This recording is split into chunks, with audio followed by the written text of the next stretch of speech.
Ya,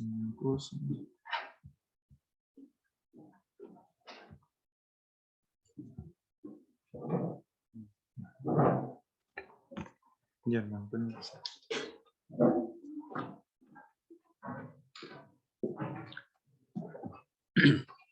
Hermanos, muy buenos días. Los saludo en el nombre del Señor. Estamos siempre muy gozosos de poder estar en este lugar, particularmente ocupados en los afanes de nuestro Dios. Esta mañana vamos a llevar el estudio acerca del capítulo 3 del libro de Mateo. Eso es lo que estamos estudiando. Ya, así es que ustedes pudieran tener acceso a sus Biblias, sería interesante. Si no, no es problema. En todo caso, esta sesión de estudio está quedando grabada para alguna revisión, ya que particularmente físicamente acá en el local no estamos teniendo la ayuda, por cuestiones técnicas, pero eso no es muy importante. Lo más importante es prestar atención esta mañana y poder concentrarnos, enfocarnos en lo que vamos a cubrir. Bueno, el libro de Mateo, para mí está, yo diría, muy interesante. El comienzo de Mateo habla de una genealogía, ha sido bastante extensa, ¿no? Lo que me ha llamado la atención de esa genealogía son las 14 generaciones desde Abraham hasta David, ¿no? Y hay otras 14 generaciones de David hasta el exilio. Y del exilio hasta Cristo hay otras 14 generaciones. La conclusión que yo saco de esta secuencia de genealogía es que Dios tiene en control todo. Ustedes, si se ponen a pensar en las posibilidades, las probabilidades que tiene una persona de encontrarse con otra persona y engendrar a un ser, entonces es muy grande. Pero Dios tenía todo bajo control. ¿Para qué? Para poder hacer nacer a Jesús de María, quien es descendiente desde Abraham, ¿no? Y también la genealogía ahí se presenta hasta José, ¿no?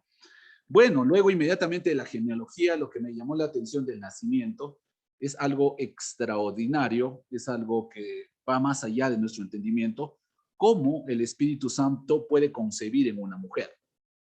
Eso, si ustedes se ponen a reflexionar, pareciera alguna información ligera, pero no es ligera. Es el mismísimo Dios concibiendo en un ser humano y fruto de eso es Jesucristo. Entonces Jesucristo obviamente no es una persona más, es el Dios hecho carne. Esa es la parte en primer capítulo que más me llama la atención en lo que vimos de Mateo. Lo que me llama la atención en el capítulo 2, ha habido una serie de profecías y cumplimientos. Entonces, lo que trata de presentar Mateo es la evidencia que efectivamente e indiscutiblemente e indudablemente Jesús es el Hijo de Dios, el Cristo, que todo el pueblo de Israel estaba esperando o estaba anunciado de antemano. Muchos de nosotros quisiéramos saber el futuro, pero eso es imposible. Solo le es posible a Dios. Entonces, ha habido profecías, ha habido profetas que han anunciado de antemano muchos cientos de años atrás de cosas que iban a cumplirse. Una de las cosas que me llama la atención es de los magos. Los magos no aparecen ahí de casualidad. Los magos van directamente a Herodes y le dicen a Herodes que están haciendo un rey. Si es que los magos no hubiesen dado esa información a Herodes, en consecuencia Herodes no hubiese ordenado la matanza a los niños, y si no hubiese ordenado la matanza a los niños, pues Jesús no hubiera ido a Egipto para que se cumpliese la profecía de que el Hijo de Dios tenía que ser llamado de Egipto. Y todo está concadenado.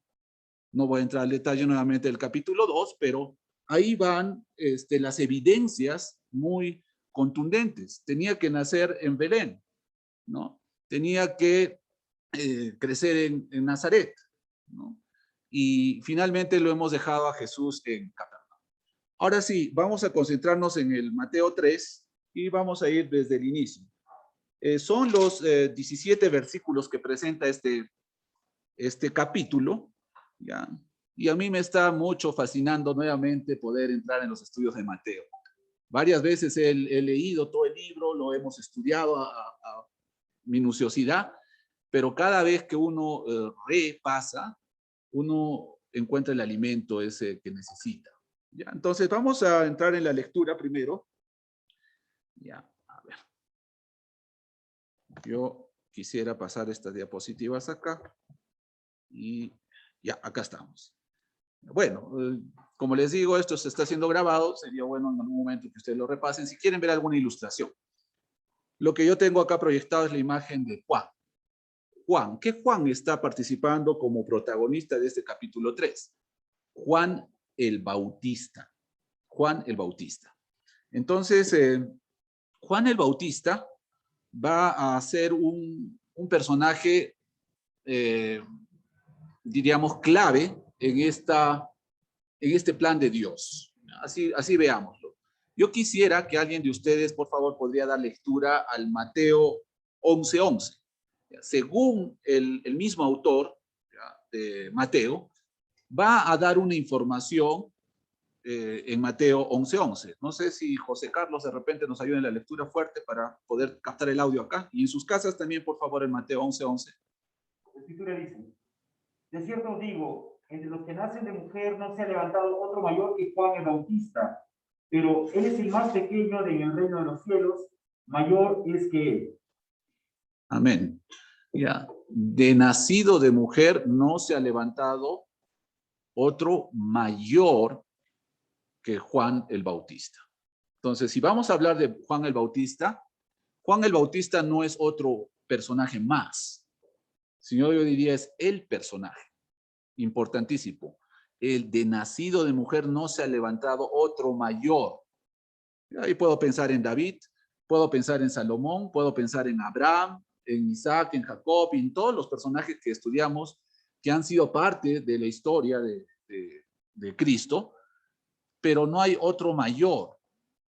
Entonces, el autor en Mateo, más adelante nos está dando la importancia que cobra Juan. Obviamente, Juan no está en la categoría de Jesús, porque Jesús está por sobre todo, como está indicado también en el Nuevo Testamento. Es el Dios hecho carne, ¿no? Si bien ha sido nacido de mujer, porque ha sido nacido de María, pero ha sido concebido por el Espíritu Santo. Y después el mismo Juan va a aclarar que obviamente Jesús es mayor, ¿no? Bueno, en todo caso, ese es Juan. Vamos a empezar a leer. Dice 3:1. En aquellos días vino Juan el Bautista, predicando, dice, en el desierto de Judea. Entonces, vamos a hacer un pequeño recuento nomás, o hacer algunas preguntas. Estamos en un estudio, hermanos. Yo de repente me sentí un poquito corto en el tema de la virtualidad, pero estamos ya otra vez en este escenario en el cual yo estoy muy emocionado de reencontrarme con mis hermanos físicamente, en un espacio físico, unánimes en estos estudios. Yo lanzo una pregunta. ¿Quiénes eran los papás de Juan el Bautista? Zacarías y Elizabeth. Son sus papás. ¿Quién era Zacarías? ¿Alguna información de Zacarías?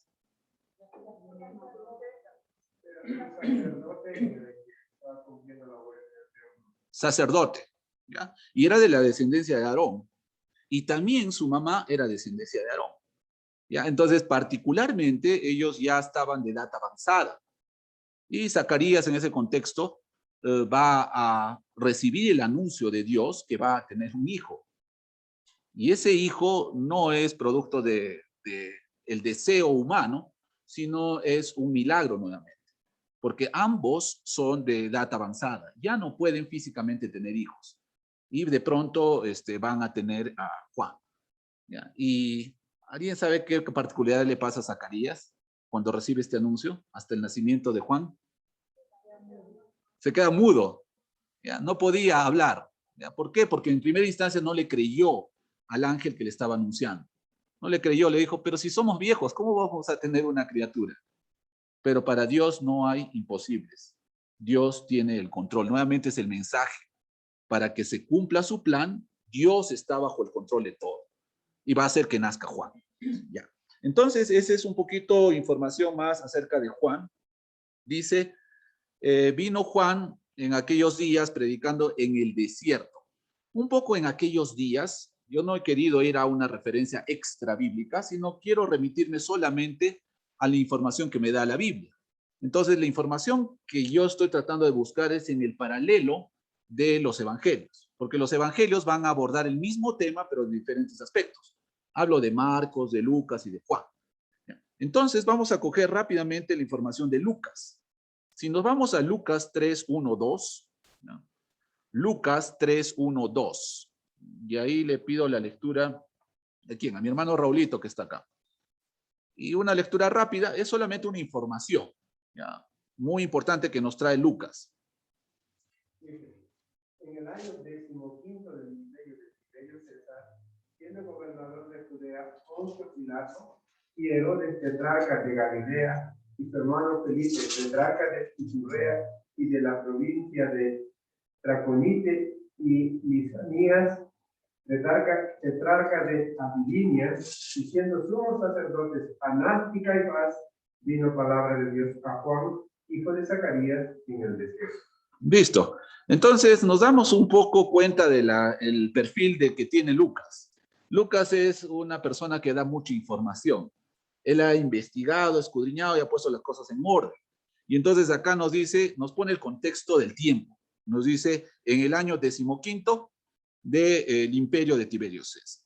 Y luego, por resaltar alguna información, gobernador Poncio Pilato. Sumos sacerdotes Anás y Caifás. Ya, entonces, esa es la información extra que podemos rescatar para poder tratar de entender el contexto del tiempo. Entonces, si vemos nuevamente en Mateo 3:1-3, dice, en aquellos días. Entonces, nos imaginamos que en aquellos días es ese tiempo en el cual Lucas nos está dando más información. Luego dice, en el desierto de Judea. Vamos a ver el desierto de Judea. Información extra que nos dan de esto. Vamos a revisar Lucas 3:3. ¿Ya? Lucas 3:3. A ver si es que alguien me puede ayudar. Nuestro hermano Renan está acá. Lucas 3:3. Y él fue por toda la región contigua al Jordán, predicando el bautismo del arrepentimiento para perdón de pecados. Ahí nomás, hermano, gracias. Entonces, la información extra que nos trae Lucas, ahorita estamos apelando a Lucas para tratar de tener más información, porque la información de Mateo es en aquellos días en el desierto. Lucas nos dice cuando Poncio Pilatos era gobernador, ¿no? Anás y Caifás eran sumos sacerdotes o sacerdotes. Ya. En el cuestión del desierto, acá nos da mejor idea. Dice, por toda la región contigua al Jordán. Contigua al Jordán. El Jordán es un río que está al norte, justo del Mar Muerto. Acá en la presentación tengo alguna imagen que he bajado del Google Earth para dar idea de cómo este río, es un río que está desembocando en el Mar Muerto, y en ese área contigua a el río Jordán es donde está refiriéndose el contexto geográfico del trabajo de Juan, en el desierto. ¿Ya? La información es región contigua al Jordán. Y ahí muestro una foto también de, ahora hay un turismo, ¿no? Turismo religioso que hacen para ir, y hay muchas personas que visitan al río Jordán y ven el lugar aproximado donde Jesús se bautizó. Y tienen un pequeño tour ahí, y hay muchas personas, y ahí está la foto de más o menos la geografía o el paisaje que se ve, ¿no? Del río Jordán. Eso por poner el contexto del lugar. Entonces, estamos aprendiendo de que apareció Juan, ya sabemos quién es Juan, es una persona importante. Estamos aprendiendo de que está en un contexto geográfico alrededor de Jordán y está en el tiempo de gobernador Tiberio. Bueno, seguimos, ¿no? Dice la lectura. En aquellos días vino Juan el Bautista predicando en el desierto de Judea, dice, y diciendo, arrepentíos porque el reino de los cielos se ha acercado.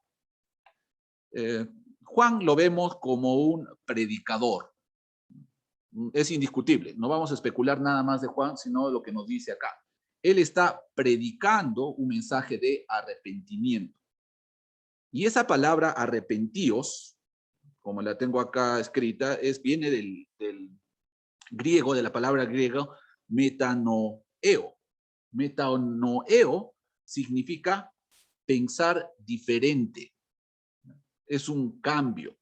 Muchas veces asociamos la palabra arrepentimiento con los sentimientos, con algo que algo puede sentir uno y compungirse y sentirse triste. Pero eso de repente no es un buen entendimiento de la palabra arrepentirse. Arrepentirse realmente es la acción de cambiar tu pensamiento, tu forma de pensar. Entonces, lo que está haciendo en este momento la predicación de Juan es llamar a las personas a que cambien, porque ha llegado el tiempo en el cual el reino de los cielos se ha acercado. En capítulos anteriores dice que va a nacer y le vas a poner por nombre Emanuel a este niño que va a nacer. ¿Y Emanuel qué significa? Dios con nosotros. Entonces acaba ya de venir el Dios y está entre nosotros. La manera en la cual expresa Mateo es: el reino de Dios se ha acercado. El Dios está entre nosotros, se ha hecho carne y está habitando entre nosotros. Y el mensaje es: si Dios se ha acercado a nosotros, llegó el momento de su acercamiento, ¿ya? Y una cosa extraordinaria, físicamente el Dios está entre nosotros. Y podemos verlo y podemos oírlo y podemos dar gloria como del unigénito del Padre, es lo que dice Juan, ¿no? Entonces, el mismísimo Dios, ya no podemos tener la excusa de decir, pues Dios es un Dios invisible, no lo veo, es un Dios que está apartado, no nos entiende, es un Dios que vive en su mundo, nosotros nuestro mundo, sino que el Dios se ha hecho carne. Y ese es el mensaje principal y medular de en este caso, Juan. Cambien. Todo el pueblo de Israel ha entrado en pecado. Y eso se está pidiendo a ellos que confiesen sus pecados, que dejen el pecado, porque Dios aborrece el pecado. No aborrece al pecador, aborrece al pecado. Y llama a las personas que cambien su pensamiento y que se vuelvan a Dios. Entonces vemos a un Juan con este mensaje preciso de arrepentimiento. La razón es porque el reino de los cielos se ha acercado. Versículo 3 dice: pues este es aquel de quien habló el profeta Isaías cuando dijo. Y va a hacer una acotación de la profecía. La profecía decía: voz del que clama en el desierto, preparad el camino del Señor, enderezad sus sendas. Esa es la información que nos trae Mateo, y se limita solamente a decir esa parte de la profecía. ¿Ya? Esa profecía literalmente la encontramos, pero no necesariamente solo en Isaías, sino también está en Malaquías y está expresada en alguna otra parte más del Antiguo Testamento. Entonces, vamos a ver la referencia. Hay una referencia en Lucas 3, del 4 al 6. ¿No? En Lucas 3, del 4 al 6, va a decir un poco más de la profecía. Mateo solamente se limita a decir: voz del que clama en el desierto, preparad el camino del Señor, enderezad sus sendas. Pero Lucas nos trae un poco más de información. Ya en el Lucas 5 está diciendo: todo valle se rellenará y se bajará todo monte y collado. Los caminos torcidos serán enderezados y los caminos ásperos allanados. Y verá toda carne la salvación de Dios. Es evidente que Juan es un enviado para preparar el camino de Dios. Eso es indiscutible. ¿Cuál es la misión hasta ahora que estamos visualizando de Juan el Bautista? Estamos viendo de que fue un hombre especial, escogido, y acá está diciendo, él mismo dice de que él es la voz del que clama en el desierto. Preparad el camino, Señor. Tiene que enderezar, tiene que allanar, ¿no? ¿Para qué? Para que toda carne vea la salvación de Dios. Entonces ya estamos empezando a entender Mateo cómo introduce a Juan, como una persona que va a preparar. Y siempre se necesita una preparación. Si va a venir alguien que va a venir con un mensaje que va a ser el mensaje en toda la historia de la humanidad, que va a traer toda esta salvación a todos los seres humanos, entonces va a haber, y esa es la manera en que Dios lo ha planificado, va a haber alguien que tiene que hacer la previa. Y esa previa está siendo Juan. Y básicamente su mensaje es de arrepentimiento, para que las personas cambien, confiesen sus pecados y se vuelvan a Dios, porque el reino de Dios se ha acercado. Está con ese mensaje. Listo, entonces seguimos. Vamos ahora sí a Mateo en el 3:4. Dice, y Juan estaba vestido de pelo de camello y tenía un cinto de cuero alrededor de sus lomos. Y su comida era langostas y miel silvestre. En otras versiones dice saltamontes y miel silvestre. En el versículo 4 nos da una imagen, yo acá he puesto una imagen, un poco para visualizar a Juan el Bautista, ¿no? Juan es un hombre especial. Él siempre estaba apartado. Eso es lo que nos dan la referencia. Era asociado al desierto. ¿Ya? Y la vestimenta que tenía era particular, ¿no? El pelo de camello, dice, y su cinto de cuero. Eso es la particularidad de Juan. Y su dieta, una dieta simple, ¿no? Una dieta dice, de langostas o saltamontes y miel.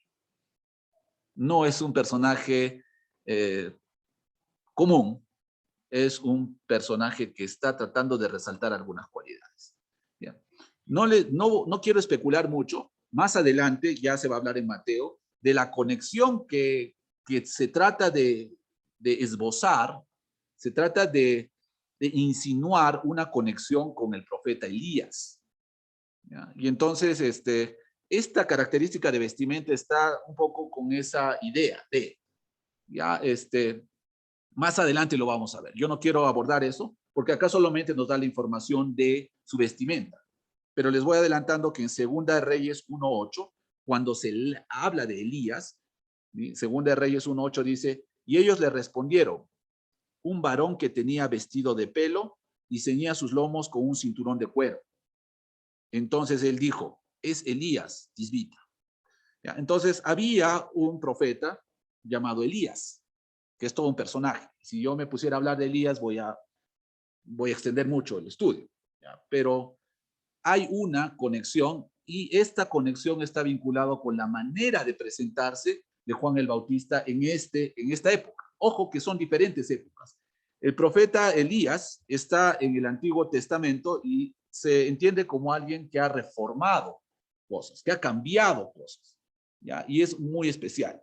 Y ahora aparece muchos años después, aparece Juan el Bautista y de pronto aparece con este indumentario, vestido de pelo de camello con un cinto de cuero. ¿Ya? Sería especular un poco, ya entrar a la, precisamente decir que él es el Elías, porque hay una discusión ahí. Traía el espíritu de Elías, es lo que vamos a ver más adelante, pero eso lo veremos cuando en Mateo mencione esa relación con Elías. ¿Ya? Solamente estoy mencionando esa particularidad. Así es como se presentaba Juan, ¿no? Versículo 5, 3:5. Dice, y salía a él Jerusalén y toda Judea y toda la provincia de alrededor del Jordán. ¿Qué información nos está dando el 5? El 5 nos está diciendo de que el ministerio de Juan el Bautista era exitoso. Juan estaba desarrollando una predicación exitosa, porque acá literalmente nos están diciendo de que salía él Jerusalén. Todos los que estaban en Jerusalén iban y estaban oyendo el mensaje que traía Juan. Toda Judea, que es una región más grande, y toda la provincia alrededor del Jordán. Y el Jordán tiene una buena extensión, el río. Y todos ellos iban y atendían al mensaje de Juan. Ese es el versículo 5. Es decir, no encontramos un Juan, o esa es la idea que nos hacemos, no encontramos un Juan solitario, buscando adeptos para poder esperar que ellos le oigan, sino iban a él muchas personas. Y eso me hace pensar nuevamente en el plan de Dios. Dios actúa para que sus planes se cumplan. ¿Ya? Vamos a avanzar. 6, dice, y eran bautizados por él en el Jordán, confesando sus pecados. Mi pregunta a este punto, por favor, si se está entendiendo, para coger el contexto. La pregunta es, ¿quiénes eran bautizados? Los creyentes, dice nuestro hermano, alguien quisiera, no sin salirnos del contexto. Todos los de Jerusalén, los de Judea, todos los de la provincia alrededor de Jordán, estaban viniendo, oían, y lo que estaba diciendo Juan es, arrepiéntanse, confiesen sus pecados, y cuando alguien procedía al arrepentimiento y confesaba su pecado porque sabe y está aceptando de que Dios está cerca, entonces procedía al bautizo. Todas las personas que estaban siendo bautizadas eran estas personas judías, el pueblo de Israel, que estaba oyendo y eran bautizados. Confesaban sus pecados. Confesaban sus pecados, eran bautizados. Yo voy a concluir, cuando concluye el estudio, y vamos a visualizar cuál era la razón de ser de Juan. ¿Ya? Porque nuevamente hay un plan. Así como los magos tuvieron el plan de que José y María caben en Egipto para que se cumpliese la profecía que el Hijo de Dios iba a ser llamado de Egipto, para eso aparecieron los magos. Vamos a ver lo contundente de que va a ser, por qué aparece Juan en este contexto, cuál era el propósito de Juan. Eso al final.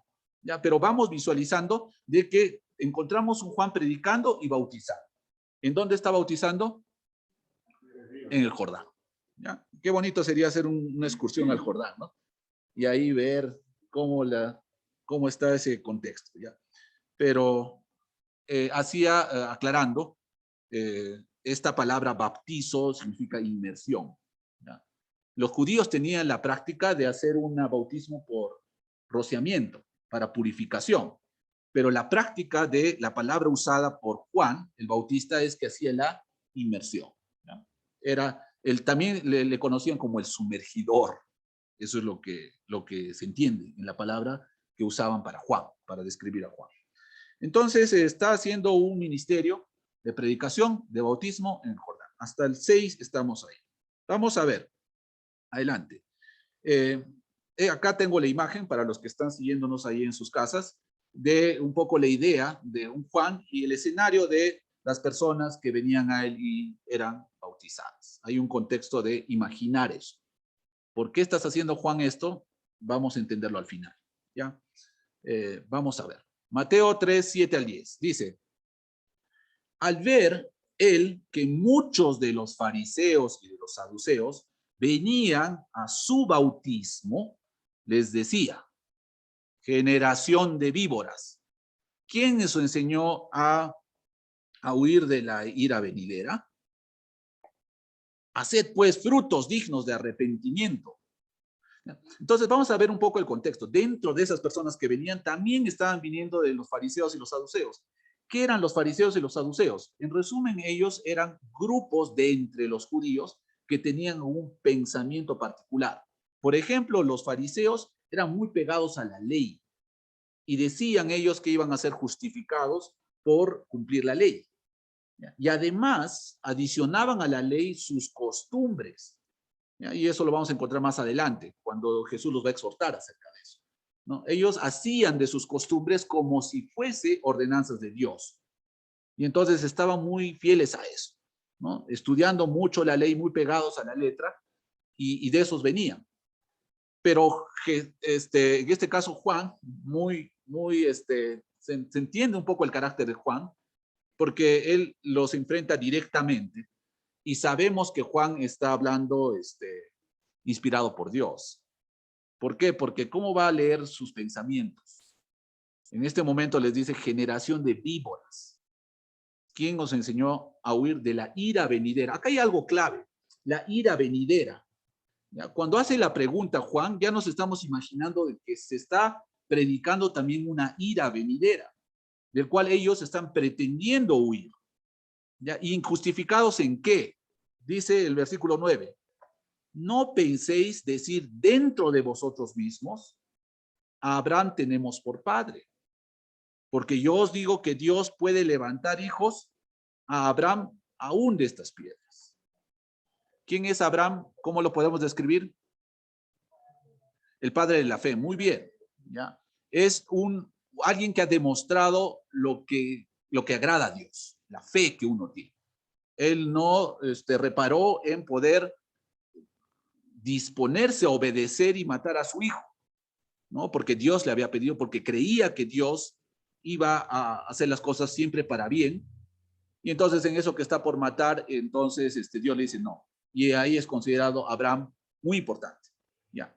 Y entonces Abraham es el antecedente, pero ellos están diciendo en sus pensamientos, nosotros provenimos de Abraham, somos el pueblo de Israel, y ese es el pensamiento de los fariseos y los saduceos. Y entonces en esa justificación ellos piensan que están libres de cualquier ira venidera.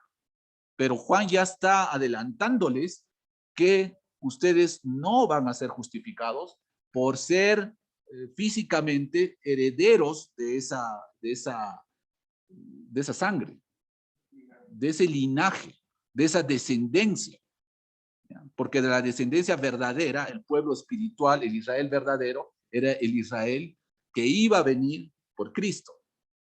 En tu simiente serán benditas todas las naciones. Y en Gálatas nos aclara que la simiente no tiene que ver con la genealogía, en la descendencia en la carne, sino que la simiente es Cristo. Y el pueblo ahora es un pueblo espiritual. Y entonces ellos están convencidos de que pueden estar bien frente a Dios por ser descendientes de Abraham. Y entonces Jesús les está diciendo, Juan les está diciendo en este momento, ¿pero qué tienen que hacer? Miren, si ustedes prestan atención al 8, dice, haced pues frutos dignos de arrepentimiento. Lo que está demandando de las personas que están apoyadas en otras cosas, les está pidiendo frutos. Frutos. Y miren cómo está conectado con el 10. Dice, y ya también el hacha está puesta a la raíz de los árboles. El hacha es un instrumento de corte. Y generalmente lo asociamos, si vemos un hacha y un árbol, estamos diciendo pobre árbol, porque va a ser cortado. Es probablemente lo que va a pasar. Y acá dice, y ya también el hacha está puesta a la raíz de los árboles.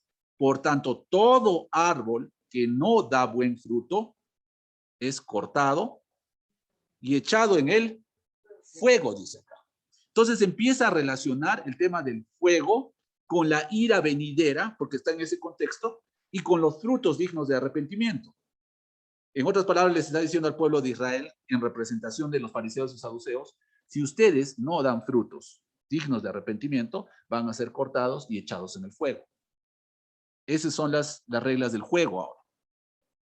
Si bien es cierto, les ha sido dada la ley a este pueblo a través de Moisés para que sepan y se enteren qué cosa es pecado, deben de arrepentirse de sus pecados, porque no por estar en ese pueblo van a ser ustedes salvos.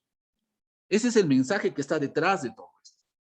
Cuídense, arrepiéntanse de verdad, den frutos, no estén solamente confiados en su descendencia. ¿Por qué? Porque está el hacha lista y está el fuego listo para quemar a los que no dan frutos.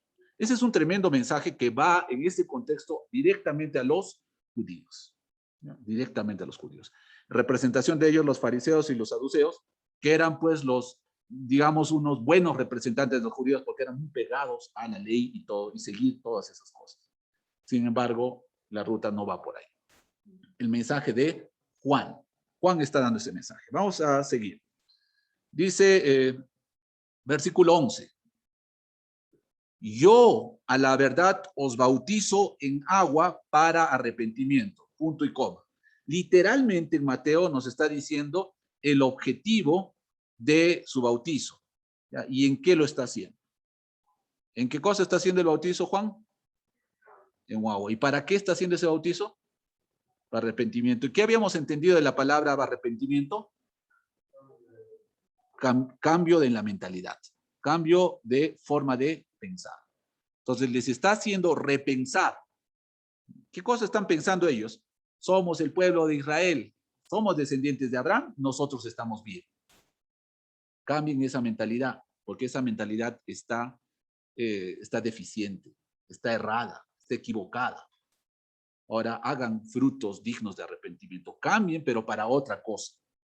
porque el reino de los cielos se ha acercado, ha llegado el momento. Y Juan está diciendo, yo soy esa voz que clama en el desierto y que está preparando el camino y que está enderezando y que está allanando, porque ya está viniendo el Dios hecho carne. Y la gente se está bautizando y se está bautizando. Miren esto es interesante. El 12 para mí es uno de los puntos más claves en este capítulo 3 y quisiera que en esta parte, digamos, casi conclusiva de este 3, ustedes imaginen esto. Dice, su aventador está en su mano.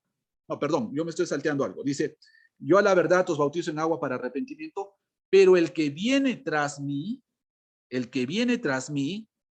cuyo calzado yo no soy digno de llevar, es más poderoso que yo.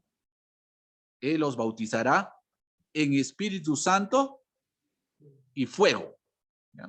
Esta es la parte, ya que entender bien el contexto para poder entender bien esta parte. ¿Ya?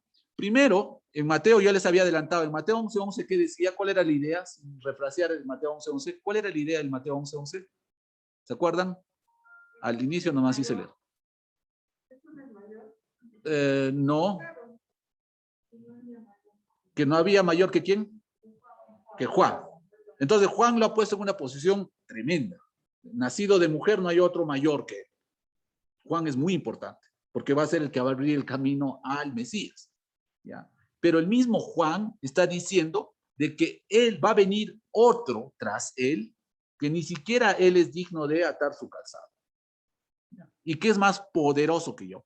Juan está revelando directamente a todos, y ahí se van a considerar algunos seguidores de Juan, todos los que andaban tras de Juan para oír su mensaje ya se consideraban discípulos de Juan, pero les está dando esta información clara de que va a venir otro y ese otro es más poderoso que yo. Yo bautizo, ¿en qué bautiza Juan? En agua. Pero el que va a venir detrás de mí, ¿en qué va a bautizar? En Espíritu Santo y fuego. La palabra fuego ya ha sido mencionada en los versículos anteriores. Sí. ¿Sí? ¿Qué pasa con el árbol que no da fruto y el hacha lo corta? ¿Qué le pasa a ese árbol? Es echado en el fuego, que no sirve, ¿ya? Y ahora está diciendo, en la información del 11 está diciendo, yo les bautizo en agua, es un elemento, pero otro va a bautizarles en Espíritu Santo y fuego. ¿Ya? Tal vez, hermano, está forzando la palabra fuego con esa palabra fuego del hacha y pero miren el 12 cómo va en envolver la idea. Miren, dice acá claramente, su aventador está en su mano. ¿El aventador de quién? Si estamos entendiendo, hermanos. Del que viene tras de mí. Del poderoso que está atrás de Juan. ¿Ya? Dice que su aventador está en su mano. Y limpiará su era. Está hablando en un contexto de una cosecha.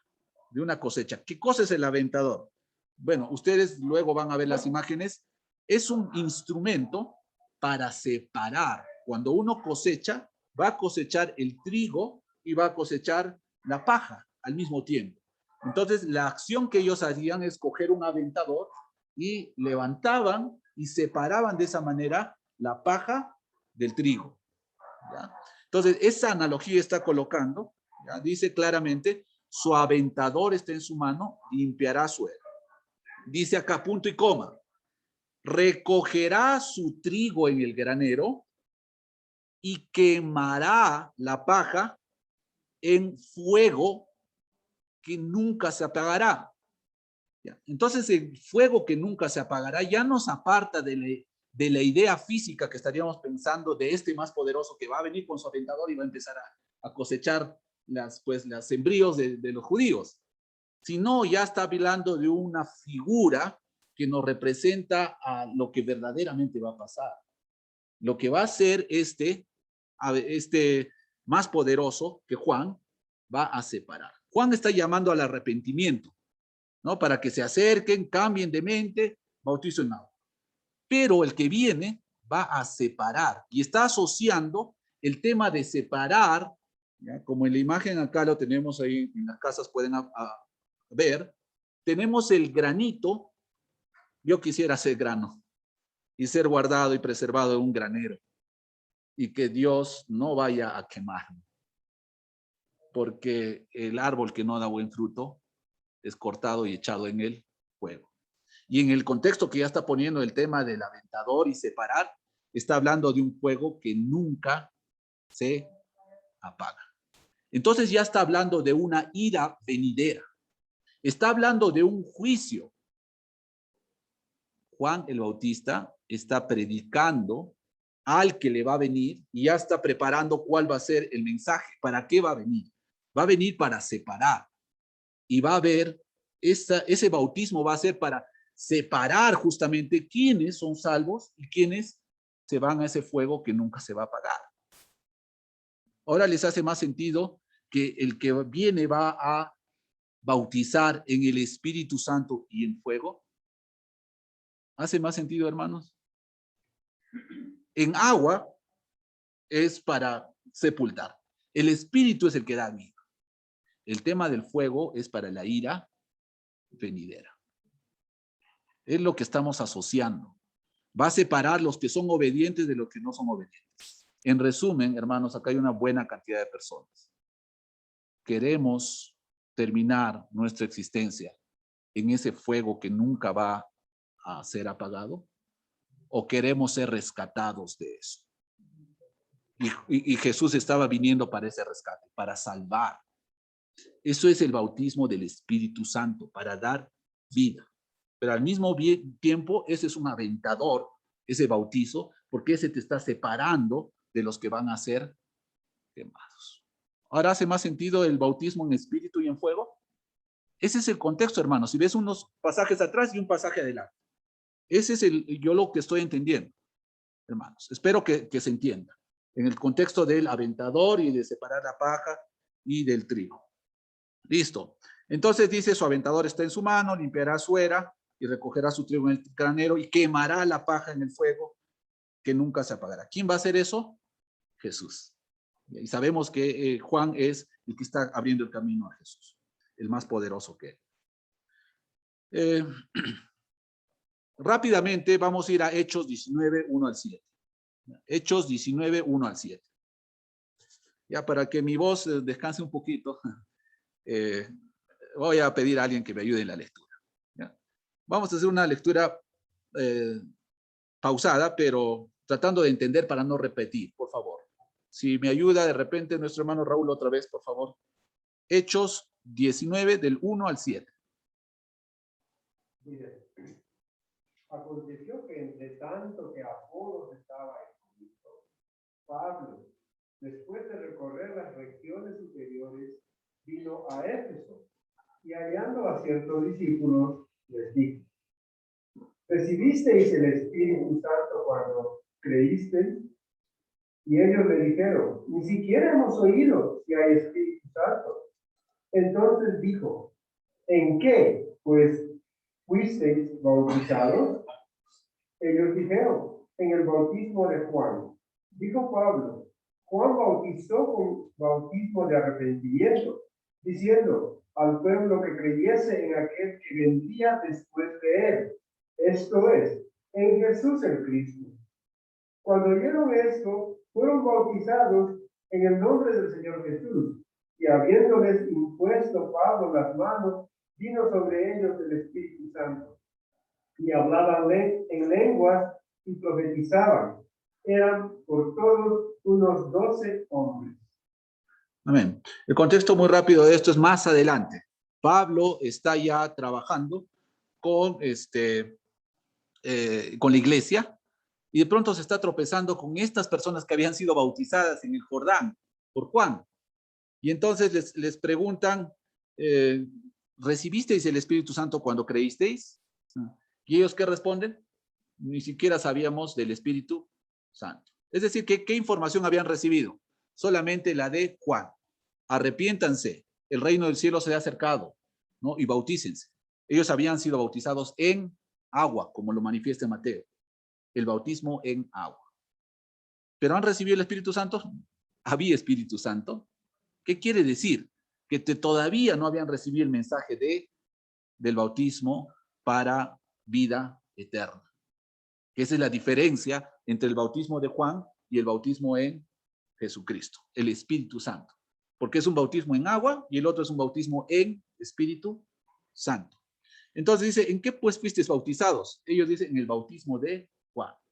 ¿Ya? Porque en Mateo también lo describe como mi bautismo, dice, ¿no? Los saduceos estaban viniendo, los fariseos, a mi bautismo. Y ese es el bautismo de Juan, un bautismo de arrepentimiento en agua. Entonces dijo Pablo, Juan bautizó con bautismo de arrepentimiento. ¿Ya? Dice, cuando oyeron esto, fueron bautizados en el nombre del Señor Jesús. ¿Y cuál es la diferencia? De que ahora van a recibir el Espíritu Santo. Inmediatamente, ¿qué hace Pablo? Les impone las manos para que reciban el Espíritu Santo, que es lo que les faltaba entender, que iban a recibir. Y ya había acceso a. ¿Por qué Juan no podía bautizar eso? Porque no había acceso al Espíritu Santo. Y es que Jesús no había muerto ni había resucitado para que los humanos tengamos el acceso a ese Espíritu Santo que nos trae vida. Nacer espiritualmente. El nacimiento que nosotros hacemos acá es de agua y espíritu. El que no naciere del agua y del espíritu no puede ver el reino de los cielos. Lo que es nacido de la carne, carne es; lo que es nacido del espíritu, espíritu es. Y lo que predicamos ahora es el bautismo de Juan. No, lo que predicamos es justamente el bautismo en el nombre del Señor Jesús, para recibir el Espíritu Santo. Y justamente salvarnos de esa ira venidera, de ese fuego que nunca se va a apagar. Eso es para reforzar esta parte. Vamos a la última parte, 13 al 17. Dice, entonces Jesús vino de Galilea a Juan al Jordán para ser bautizado por él. Jesús está viniendo con Juan para que Juan le bautice. ¿Quién es mayor, Jesús o Juan? Jesús es mayor, y acá viene un diálogo. Miren lo que dice el 14. Mas Juan se le oponía diciendo, yo necesito ser bautizado por ti, ¿y tú vienes a mí? Pero Jesús le respondió, deja ahora, porque así conviene que cumplamos toda justicia. Entonces le dejó. Tiene autoridad Jesús. Y Jesús le dice, oye, bautízame. ¿Por qué? ¿Cuál es el objetivo de ese bautizo? Cumplir la justicia. Hay profecías y se tienen que cumplir esas profecías. Hay indicaciones que vienen del Padre y se tienen que cumplir esas indicaciones. Si dentro del plan de Dios estaba de que Juan está bautizando y Juan debe de bautizar a Jesús para que se cumpla algo, hagamos lo que se tiene que cumplir. ¿Ya? Y Juan, muy obediente, va a proseguir, ¿no? Dice 16, y Jesús, después que fue bautizado, subió del agua. Y ahí viene la clave y el desenlace de todo esto. Y tengo 5 minutos para poder hacer ese desenlace contundente. Y todos prestamos atención, hermanos. Estamos en un estudio, ¿estamos aprendiendo? Ya. Vamos a ver la parte conclusiva e importante. Porque alguien dice, Juan, su predicación, entendí, su bautismo, arrepentimiento, los fariseos, los saduceos, y todo esto que hemos aprendido, el aventador, la separación del trigo, la paja, el fuego, ira venidera y todas estas cosas. Pero ¿en qué es la parte conclusiva e importante? Dentro de mi punto de vista, en esta parte de la información que nos trae Mateo. Dice, después de que fue bautizado, subió luego del agua. Ese subió, definitivamente estaba siendo sumergido, subió del agua. Y he aquí, los cielos fueron abiertos. El reino de los cielos se ha acercado. Se abren los cielos. Vio al Espíritu de Dios que descendía como paloma y venía sobre él. Como el Espíritu Santo puede ser algo que no podemos visibilizar, y para dar testimonio que efectivamente el Espíritu Santo estaba acercándose a los hombres, el primerito que ha abierto esto es Jesús con su bautizo. Baja en forma de paloma. El día de Pentecostés en los Hechos nos dice de que bajó en formas de lenguas como repartidas de fuego y se escuchó como un estruendo. Para dar un poco idea de que sí está el Espíritu ahí. Ahora, para dar idea de que sí el Espíritu está ahí, forma de paloma. Pero al margen de esto dice, y venía sobre él, y hubo una voz de los cielos, que decía, este es mi Hijo amado, en quien tengo complacencia. Este es mi Hijo. ¿Quién está dando testimonio? Vamos a ir rápidamente a la versión de Juan, que es la más contundente para el desenlace del estudio. Juan 1, 29 en adelante, hasta el 34 voy a cubrir. Miren la versión de Juan de esta parte. Dice, el siguiente día vio Juan a Jesús, que venía a él, Juan el Bautista, ¿no? Esta es la versión de Juan, el Evangelio de Juan 1, 29 en adelante. Dice, y dijo, he aquí el Cordero de Dios que quita el pecado del mundo. Versículo 30.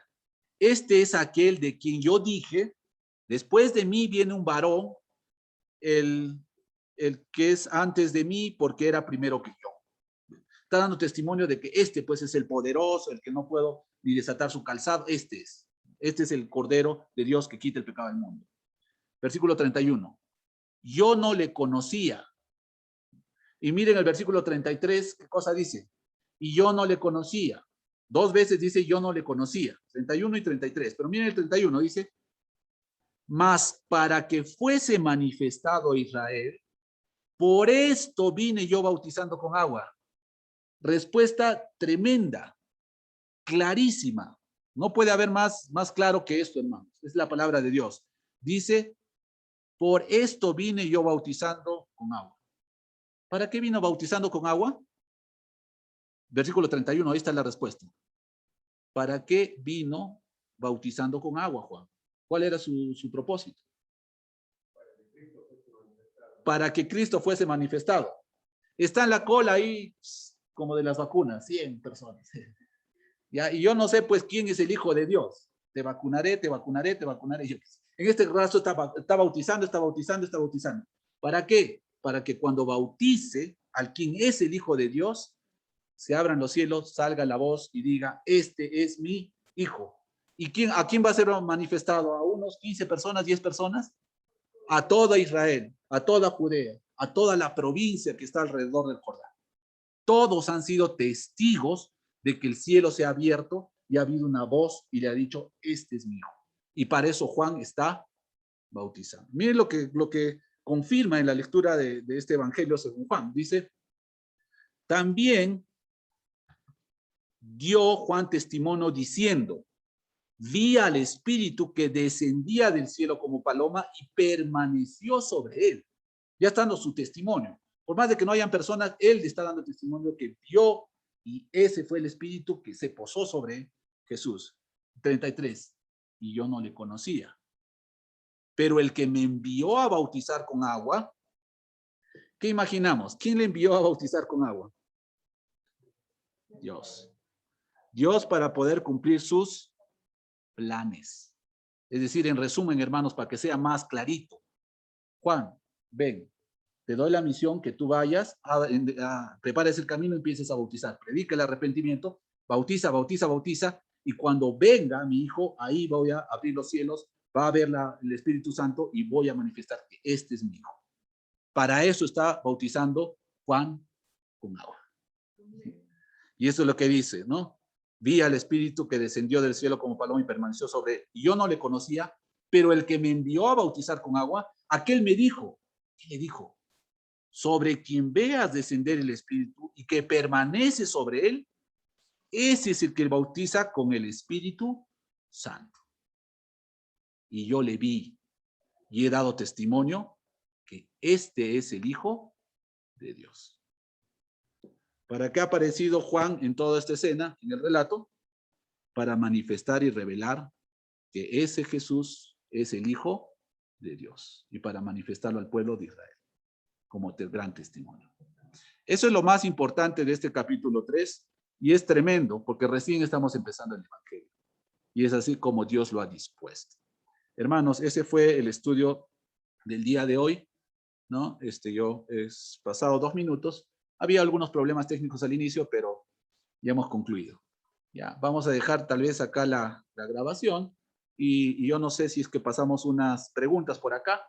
Si es que alguien tiene, yo voy a dejar acá. Listo, hermanos. Vamos a